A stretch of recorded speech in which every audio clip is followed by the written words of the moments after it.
시간에 우리 하나님 말씀은 요한복음 19장 1절부터 7절까지 있는 말씀입니다. 요한복음 19장 1절부터 7절까지 있는 말씀입니다. 이에 빌라도가 예수를 데려다가 채찍질하더라. 군병들이 가시로 면류관을 엮어 그의 머리에 씌우고 자색 옷을 입히고 앞에 와서 가로되 유대인의 왕이여 평안할지어다 하며 손바닥으로 때리더라. 빌라도가 다시 밖에 나가 말하되 보라, 이 사람을 데리고 너희에게 나오나니 이는 내가 그에게서 아무 죄도 찾지 못한 것을 너희로 알게 하려 함이로라 하더라. 이에 예수께서 가신 면류관을 쓰고 자색 옷을 입고 나오시니 빌라도가 저희에게 말하되 보라, 이 사람이로다 하매 대제사장들과 하속들이 예수를 보고 소리질러 가로되 십자가에 못 박게 하소서, 십자가에 못 박게 하소서 하는지라. 빌라도가 가로되 너희가 친히 데려다가 십자가에 못 박으라. 나는 그에게서 죄를 찾지 못하노라.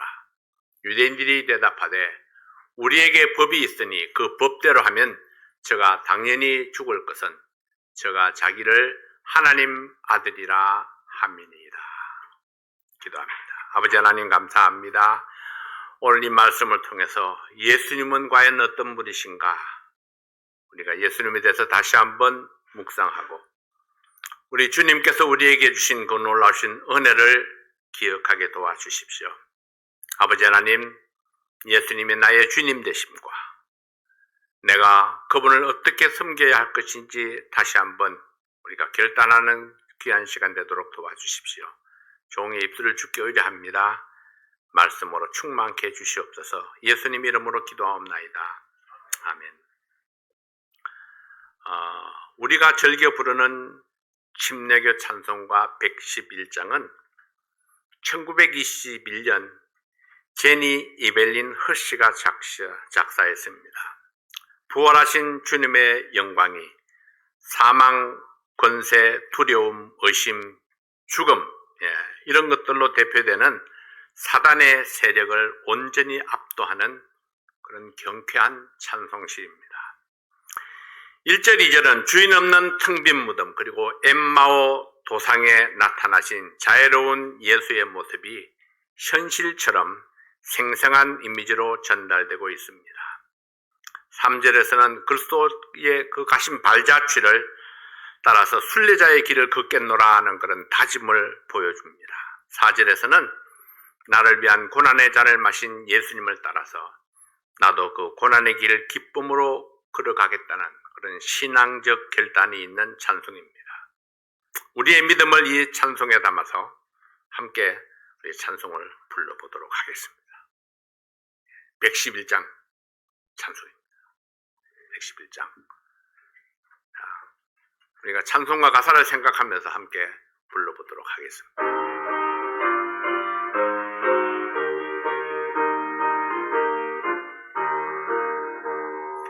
생명의 주여 왕관을 받으시옵소서.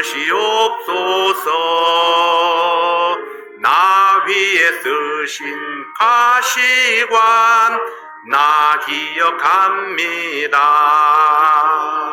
고난의 겟세마네와 갈보리로 인도하사 베푸신 주의 사랑을 잊지 않게 하소서. 누셨던 무덤 나에게 보이시옵소서. 잠드신 동안 천사가 굳게 지키었네. 고난의 겟세마네와 갈보리로 인도하사 베푸신 주의 사랑을 잊지 않게 하소서. 마리아처럼 새벽에 주께로 옵니다.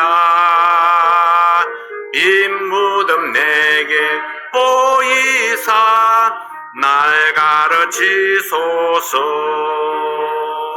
고난의 겟세마네와 갈보리로 인도하사 베푸신 주의 사랑을 잊지 않게 하소서. 고난의 잔을 나 위해 다 마셔 사오니 날마다 나도 십자가 견디게 하소서. 고난의 겟세마네와 갈보리로 인도하사 베푸신 주의 사랑을 잊지 않게 하소서. 예수님 당시에 하나님을 섬기는 사람들 중에는 두 종류의 사람들이 있었습니다. 첫 번째는 예수는 하나님을 기만한 죄인이고 십자가에 못 박아 죽여야 한다고 주장하는 무리들이 있습니다. 그리고 또 한 무리는 예수는 하나님의 아들이고 죄인들을 구원하기 위해 오신 구세주라고 생각하는 무리들이 있었습니다. 양극을 달리는 그런 주장이죠. 예수를 십자가에 못 박아 죽이고자 하는 무리들은 힘이 있었고 다수였습니다. 그러나 예수를 구세주로 오신 하나님의 아들이라고 생각하는 사람들은 소수였고 힘없는 백성들이었습니다. 사람들은 다수를 좋아하죠. 그리고 다수가 힘을 얻습니다. 그리고 많은 사람들이 다수를 따라가는 것이 옳다고 생각하는 사람들이 많습니다. 요한복음 19장 1절부터 3절까지 있는 말씀을 다시 한번 봅니다. 이에 빌라도가 예수를 데려다가 채찍질하더라. 군병들이 가시로 면류관을 엮어 그의 머리에 씌우고 자색 옷을 입히고 앞에 와서 가로되 유대인의 왕이여 평안할지어다 하며 손바닥으로 때리더라. 왜 빌라도가 예수를 데려다가 채찍질하나요? 죄가 없다고 그러면서 왜 빌라도는 예수에게 채찍질을 가하도록 했을까요? 이에 이게 6월절이 되면은 사면 프로그램이 있어서 예수를 놓아줄까 했는데 유대인들이 무리를 지어서 외쳤습니다. 예수가 아니라 강도 바라바를 놓아주라. 바라바가 군중의 요구에 따라서 자유를 얻었으니 예수는 강도보다 더 흉악한 죄인으로 분류되어서 채찍질을 당한 것입니다. 군병들이 가신 면류관을 만들어서 예수의 머리에 씌웠습니다. 자색 옷을 입히고 유대인의 왕이라 부르며 조롱했습니다. 군병들이 같은 행동을 한 것은 그들이 예수님의 말씀을 믿지 않았기 때문입니다. 빌라도가 예수에게서 아무 죄도 찾지 못했다고 공표했지만은 제사장들과 무리들은 예수를 십자가에 못 박으라고 소리쳤습니다. 무리들이 주장하는 예수님의 죄가 무엇입니까? 자기가 하나님의 아들이라고 말했다는 것입니다. 하나님의 아들이 하나님의 아들이라고 말한 것이 죄가 되어서 강도보다 더 흉악한 죄인으로 십자가형을 주장하는 것입니다. 빌라도는 예수에게 죄가 없다는 것을 알았습니다. 죄를 찾으려고 채찍질하고 신문을 했지만은 그에게서 죄를 찾을 수 없었습니다. 그럼에도 불구하고 십자가형을 집행하도록 판결한 것은 다수를 이룬 유대인 무리들의 요구 때문이었습니다. 사람을 두려워하는 마음이 진리를 묻어버렸습니다.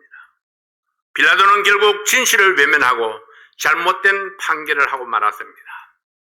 그러나 다수가 진실을 묻을 수는 없습니다. 진실은 다수에 있지 아니하고 성경의 증거에 있습니다. 하나님의 말씀을 진리라고 믿는다면 누구든지 성경의 가르침을 따라야 할 것입니다. 성경은 예수님을 어떤 분으로 소개하고 있습니까? 그리고 여러분은 예수님을 어떤 분이라고 확신하고 있습니까? 첫 번째로 예수는 하나님의 아들입니다. 유대인들이 예수님을 잡아서 행악자라고 고소했기 때문에 빌라도는 예수님을 친히 신문했습니다. 유대인들은 예수님을 십자가에 못 박으라고 종용했지만은 빌라도는 예수님에게서 아무런 죄도 발견할 수가 없었습니다. 그때 유대인들이 적용한 죄목이 무엇입니까? 요한복음 19장 7절 말씀에 유대인들이 대답하되 우리에게 법이 있으니 그 법대로 하면 저가 당연히 죽을 것은 저가 자기를 하나님 아들이라 함이니이다. 예수님이 자신을 가리켜서 하나님의 아들이라 말한 것이 죄라고 주장했습니다. 하나님의 아들이 나는 하나님의 아들이다 자신의 신분을 밝혔는데 그것이 죄라고 주장했습니다. 그들은 예수를 하나님의 아들로 인정하고 싶지 않았습니다. 그들이 아는 예수는 목수였던 요셉의 아들입니다. 그들은 외모를 보고 판단했고 그의 가정 배경을 보고 판단했습니다. 구약 성경을 너무나도 잘 알고 있는 그들이 어떻게 하나님의 뜻을 깨닫지 못했을까 이해되지 않는 부분입니다. 이사야 선지자는 예수님이 오시기 800여 년 전에 예언을 했습니다. 이사야 53장 2절 3절 말씀을 함께 보시겠습니다. 그는 주 앞에서 자라나기를 연한 순 같고 마른 땅에서 나온 줄기 같아서 고운 모양도 없고 풍채도 없은즉 우리의 보기에 흠모할 만한 아름다운 것이 없도다. 그는 멸시를 받아서 사람에게 실어 버림받았으며 간고를 많이 겪었으며 질고를 아는 자라 마치 사람들에게 얼굴을 가리우고 보지 않음을 받는 자 같아서 멸시를 당하였고 우리도 그를 귀히 여기지 아니하였도다. 이사야는 성령의 감동하심을 입고 미래에 오실 예수님을 자세하게 설명했습니다. 고운 모양도 없고 풍채도 없고 사람들에게는 버림받을 것이고 멸시를 당하게 될 것이다. 평생 동안 구약을 연구하고 성경을 공부하던 서기관들, 바리새인들, 제사장들이었지만은 그들은 예수님의 실체를 깨닫지 못했습니다. 어쩌면 시내산에 강림하셨던 하나님을 상상하고 있었는지도 모릅니다. 그러나 만약 시내산에 하나님으로 임하셨다면 누가 그 앞에 설 수 있으며 그 앞에서 생명을 유지할 수 있는 자가 누구이겠습니까? 시내산의 하나님은 맹렬한 진노의 하나님이었습니다. 그러나 유대인들 앞에 나타난 예수는 자비와 은혜를 베풀기 위해서 오신 하나님의 아들이었습니다. 그들이 인정하든 인정하지 않든 상관없이 예수님은 하나님의 아들이었습니다. 예수님이 침례를 받았을 때에 하나님께서 말씀하셨습니다. 이는 내 사랑하는 아들이요 내 기뻐하는 자라 그렇게 선언했습니다. 예수님이 스스로 자신을 하나님의 아들이라고 증거했습니다. 유대인들이 예수님을 정죄한 이유도 예수님 스스로가 하나님의 아들이라고 밝혔기 때문입니다. 하나님을 섬긴다는 사람들이 하나님의 아들을 죽이라고 고소했던 것입니다. 거짓이라고 주장하는 그들의 고소가 진실입니다. 진실도 다수가 큰 소리로 우기면은 거짓으로 둔갑하는 것이 사탄의 전략입니다. 외부의 적보다 더 무서운 것이 내부의 적입니다. 교회에 다니는 사람들, 하나님을 섬긴다는 사람들이 하나님의 뜻을 깨닫지 못하고 오해하면은 자신도 모르는 사이에 복음의 대적자가 될 수 있습니다. 우리는 성경의 진실 앞에 무릎을 꿇어야 합니다. 다수의 의견보다 더 중요한 것은 성경의 가르침입니다. 하늘의 보좌도 버리고 이 땅에 오신 예수님은 오직 하나님의 뜻을 이루고자 했습니다. 성경의 가르침만이 우리가 따라야 할 진리의 길입니다. 예수는 하나님의 아들입니다. 우리를 위해서 아들도 아끼지 아니하신 그 하나님의 사랑에 감사를 드립니다. 두 번째로 예수는 유대인의 왕이었습니다. 요한복음 18장 37절 말씀에 빌라도가 가로되 그러면 내가 왕이 아니냐? 예수께서 대답하시되 내 말과 같이 내가 왕이니라. 예수님은 유대인의 왕으로 오셨습니다. 군병들은 거짓으로, 로마의 군병들은 거짓으로 자색 옷을 입히고 가시면류관을 씌우고 유대인의 왕이라고 조롱을 했지만은, 그러나 예수님은 실제로 유대인의 왕으로 오셨습니다. 그러나 왕이라고 자칭하는 것은 반란의 수괴로 오해받을 수 있습니다.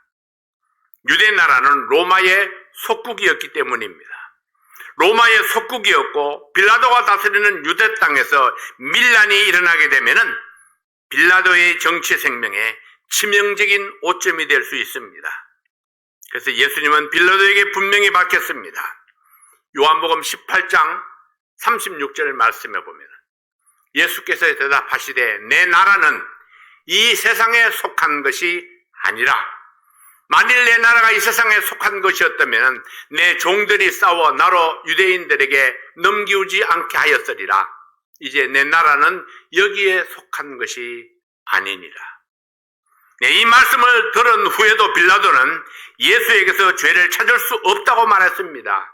유대인의 무리들이 주장하는 반란의 수괴는 터무니없는 모함이라고 판단했던 것입니다. 그러나 그럼에도 불구하고 빌라도는 유대인들의 고소를 무시할 수가 없었습니다.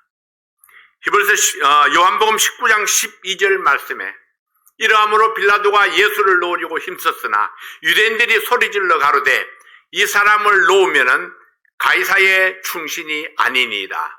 무릇 자기를 왕이라 하는 자는 가이사를 반역하는 것이니이다. 빌라도가 만약에 예수를 놓아준다면은 빌라도 당신은 가이사를 반역하는 자가 됩니다. 저 예수도 반역자, 당신도 반역자. 참으로 두려운 말이 아닐 수가 없습니다. 유대인들이 외치는 이 한마디가 빌라도에게 치명적인 오점을 남길 수 있습니다. 자신을 왕이라고 주장하는 자를 놓아주면은 가이사의 충신이 아닙니다. 당신이 예수를 놓아주면은 당신도 가이사의 충신이 아닙니다. 당신이 역적의 오명을 쓰지 않으려면은 예수를 십자가에 못 박아야 합니다. 유대인들의 주장은 빌라도를 위협하기에 충분했습니다. 이에 빌라도는 스스로 예수님의 명패를 만들어서 예수의 목에 걸게 했습니다. 유대인의 왕. 빌라도는 예수를 유대인 폭도들에게 이끌어냈습니다. 그리고 십자가형을 판결했습니다. 예수님이 역적의 수괴는 아니었지만은 유대인의 왕으로 오신 것은 분명한 사실입니다. 요한복음 1장 11절 말씀에 자기 땅에 오매 자기 백성이 영접치 아니하였으나 예수님은 하나님이 택하신 백성, 곧 자기 백성들의 왕으로 이 땅에 오신 것입니다. 그러나 그 백성들이 영접하지 아니하고 오히려 조롱하고 멸시했고 십자가에 못 박아버렸습니다. 이어지는 요한의 증거는 우리에게 소망을 주는 말씀입니다. 요한복음 1장 12절부터 14절까지 있는 말씀을 함께 보시겠습니다. 영접하는 자, 곧 그 이름을 믿는 자들에게는 하나님의 자녀가 되는 권세를 주셨으니 이는 혈통으로나 육정으로나 사람의 뜻으로 나지 아니하고 오직 하나님께로서 난 자들이니라. 말씀이 육신이 되어 우리 가운데 거하심에 우리가 그 영광을 보니 아버지의 독생자의 영광이요 은혜와 진리가 충만하더라. 자기 땅 자기 백성들은 영접하지 아니하였지만은 누구든지 예수를 영접하는 자는 하나님의 자녀가 되는 권세를 주셨습니다. 이것은 혈통으로나 사람의 뜻이 아니고 하나님의 뜻으로 태어나는 특별한 탄생입니다. 하나님의 말씀이 육신을 입고 우리 가운데 오셨습니다. 우리가 그 영광을 보았습니다. 하나님의 독생자의 영광이었고 예수를 통해서 우리에게 주어진 하나님의 은혜요 진리였습니다. 예수를 신문했던 빌라도가 예수님의 십자가 위에 유대인의 왕이라는 명패를 붙이게 했습니다. 19장 19절 말씀에 빌라도가 패를 써서 십자가 위에 붙이니 나사렛 예수 유대인의 왕이라 기록되었더라. 유대인들은 자칭 유대인의 왕이라고 고쳐달라고 부탁했지만은 그러나 빌라도는 예수님이 진실로 유대인의 왕으로 오신 것을 알았습니다. 유대인의 왕, 유대인들은 애써 예수님을 부인하려 했지만은 하나님께서는 이방인을 통해서도 예수님이 유대인의 왕으로 오신 것을 증거하게 했던 것입니다. 세 번째로 예수는 사람의 아들로 오셨습니다. 사람의 아들로 오셨기 때문에 사람들이 잘 믿으려 하지 않았습니다. 그러나 사람의 아들로 오셨기 때문에 그가 구세주가 될 수가 있었던 것입니다. 요한복음 19장 26절 27절 말씀을 봅니다. 예수께서 그 모친과 사랑하시는 제자가 곁에 섰는 것을 보시고 그 모친께 말씀하시되 여자여 보소서 아들이니이다 하시고 또 그 제자에게 이르시되 보라 내 어머니라 하신대 그때부터 그 제자가 자기 집에 모시니라. 십자가에 달린 아들을 바라보시는 어머니, 십자가에 달려서 어머니를 내려다보는 아들 예수님. 예수님은 자신의 육친의 어머니를 제자에게 부탁합니다. 어머니와 아들의 애절한 모습이 이 말씀에 담겨져 있습니다. 그는 한 어머니의 평범한 아들이었습니다. 한 가정의 소중한 아들이었습니다. 예수님도 이 땅에서 인생을 사셨고 우리들처럼 동일한 가정 배경이 있었고 성장 배경이 있었습니다. 배고픔과 아픔을 아는 육신이 있었고 슬픔과 애절함을 느끼는 감정이 있었습니다. 예수님이 완전한 사람으로 오셨기 때문에 우리를 대신해서 십자가를 질 수 있었습니다. 사람으로 오셨기 때문에 죄인들을 대신해서 죽을 수 있었고 속죄의 제물이 될 수 있었습니다. 그래서 그는 묵묵히 골고다 언덕을 올라가셨습니다. 기꺼이 십자가의 고통을 감내하셨습니다. 마지막 가는 길에 어머니를 충실한 제자에게 부탁했습니다. 사람의 아들로 오신 예수님, 그러나 동시에 그는 하나님의 뜻을 이루기 위해서 이 땅에 오신 하나님의 아들 예수님이었습니다. 네 번째로 예수는 십자가에 죽기 위해서 오셨습니다.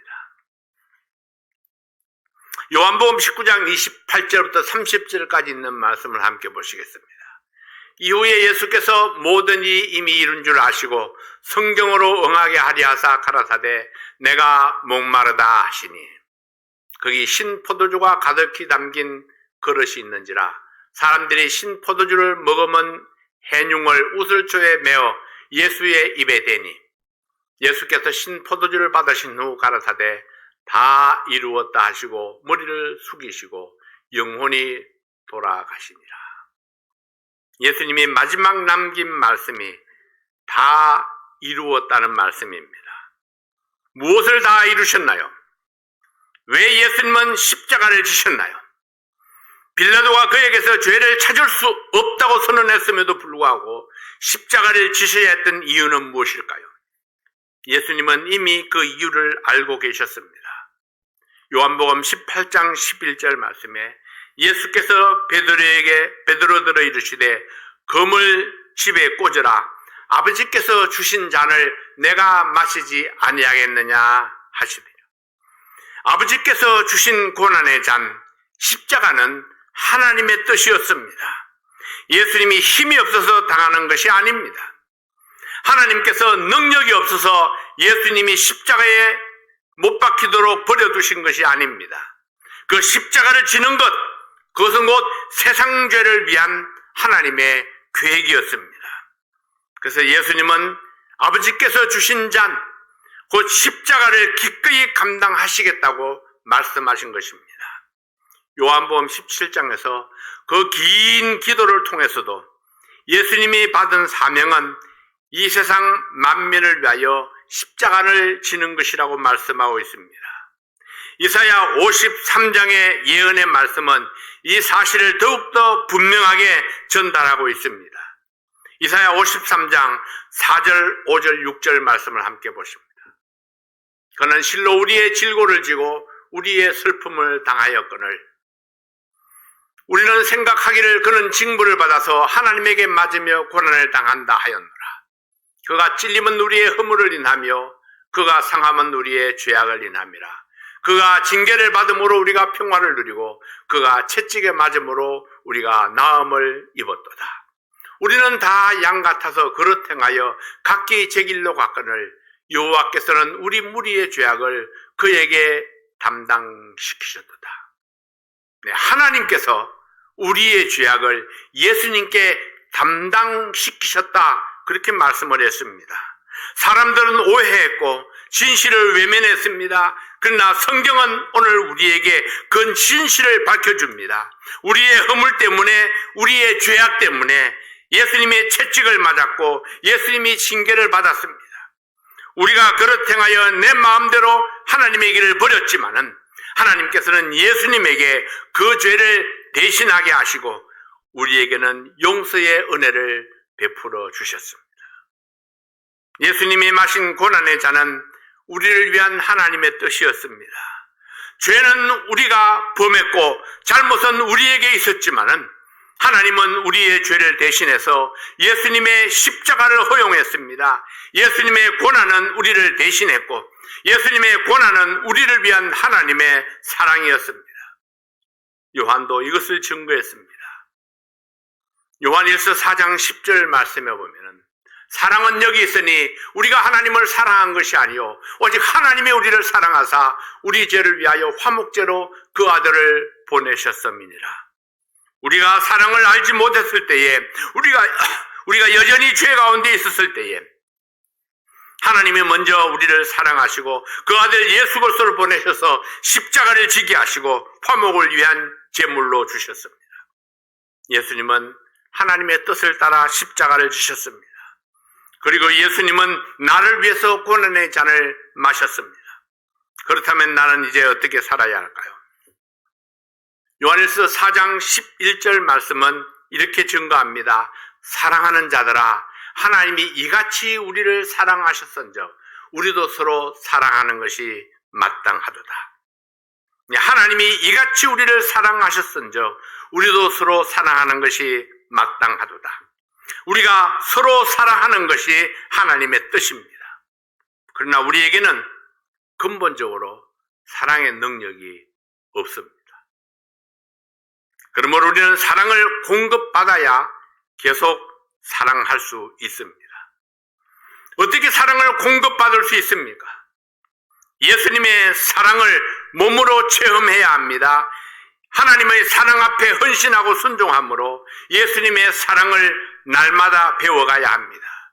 십자가의 사랑, 그 고난의 시간들, 그 사건을 묵상할 때에 예수님의 사랑을 배우고 그 사랑을 나타낼 수 있을 것입니다. 사랑은 희생입니다.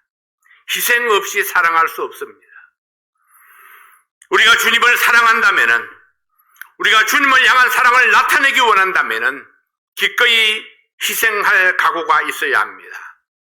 주님 앞에 나를 나타내기 위해서, 하나님 앞에 진실된 모습으로 예배드리기 위해서, 하나님의 말씀을 가슴으로 받기 위해서 때로는 위험을 감수하고 때로는 피곤하고 지친 나의 육신을 일으켜서 주님 앞에 나아가야 합니다. 사랑한다고 말하면서 나의 희생을 주저한다면 진실한 사랑이라고 말할 수 없습니다. 주님을 섬긴다고 말하면서 주님 앞에 나아가기를 주저한다면 주님을 섬기는 종이라고 말할 수 없습니다. 우리 주님은 나를 위해서 고난의 잔을 기꺼이 받았습니다. 우리가 주님의 발자취를 따라가기 원한다면 주님 사랑을 나타내는 일에 기꺼이 헌신할 수 있어야 합니다. 우리가 주님의 사랑을 받기 원한다면 사랑을 실천하기 위해서 매일 기회를 찾아야 합니다. 예수님의 어떤 모습, 어떤 신분으로 이 땅에 오셨나요? 하나님의 아들로 오신 예수님, 유대인의 왕으로 오신 예수님, 그러나 역시 사람의 아들로 오신 예수님, 십자가를 위해서 오신 예수님, 그 예수님은 바로 나를 위해서 오셨습니다. 그 예수님은 여러분을 위해서 오셨습니다. 나를 위해 죽으셨고 나를 위해 부활하셨습니다. 나를 위해서 천국의 처소를 예비하십니다. 그리고 나를 위해서 다시 오실 것입니다. 이처럼 여러분 한 분 한 분은 하나님 앞에 귀한 자녀입니다.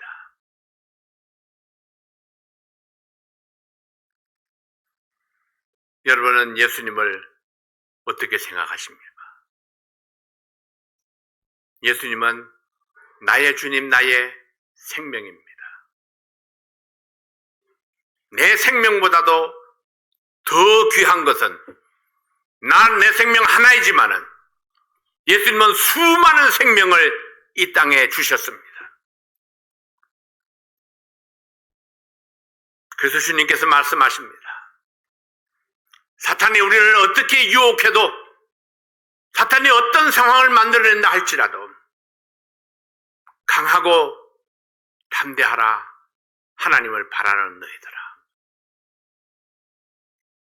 강하고 담대하게 하나님을 사랑하고 하나님의 사랑을 나타내고 그 하나님 앞에서 우리 자신을 기꺼이 헌신하고 드리는 그런 우리들이 될 수 있기를 바랍니다. 기도하겠습니다. 아버지 하나님 감사합니다. 오늘도 주님께서 우리에게 말씀하십니다. 강하고 담대하라, 하나님을 바라는 너희들아. 우리 마음속에 하나님을 바라는 믿음이 있다면, 하나님을 하나님 되게 하기 위한 믿음이 있다면, 하나님의 사랑을 실천하기 원한다면 강하고 담대하게 우리가 하나님의 뜻을 따라 나아가야 합니다. 하나님 사랑을 위해서 기꺼이 헌신하고 드려지는 저희들 되기를 원합니다. 예수님이 이 땅에 오셔서 나를 위해서 희생하신 그 놀라우신 사랑들을 기억하고 우리가 기꺼이 사랑하기 위해서 헌신하고 희생하고 사랑을 나타내는 저희들 되게 도와주시옵소서. 주님 사랑, 성도 사랑, 교회 사랑, 우리 사랑하는 이웃들을 위해서 기꺼이 희생하는 저희들 될 수 있도록 도와주시옵소서. 하나님 앞에 모이기 위해서, 하나님을 예배하기 위해서 기꺼이 나 자신을 드리는 저희들 되게 하여 주시옵소서.